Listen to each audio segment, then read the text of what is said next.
I think our message has not changed.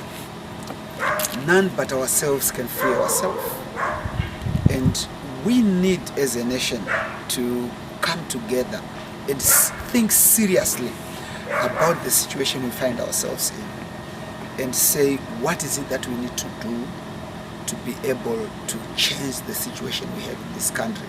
It calls for total commitment to the just cause that the people of Zimbabwe find themselves fighting for.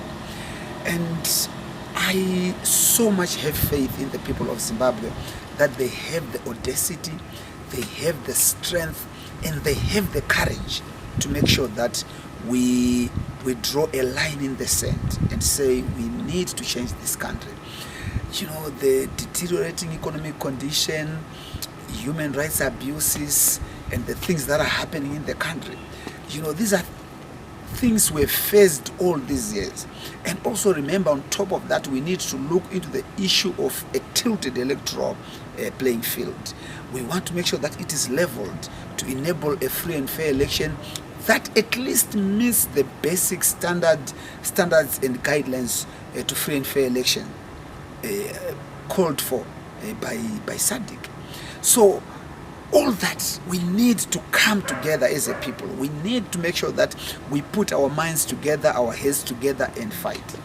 And Zimbabweans have just to cross that line.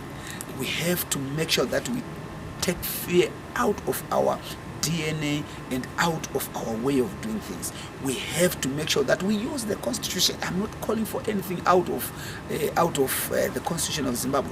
The Constitution of Zimbabwe is plain.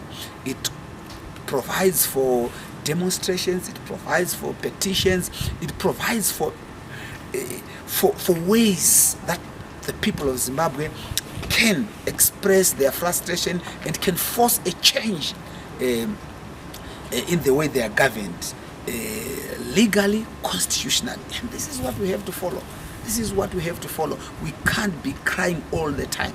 We have to make sure that we do the right thing. And I urge us as a people to really be determined so that we achieve a transformation and change in this country. We have to do that. Otherwise, you know, what legacy are we going to leave for our children? So yes, I was in prison. I am innocent, and I insist on my innocence. But I equally insist on the fact that we have done nothing wrong, the people of Zimbabwe.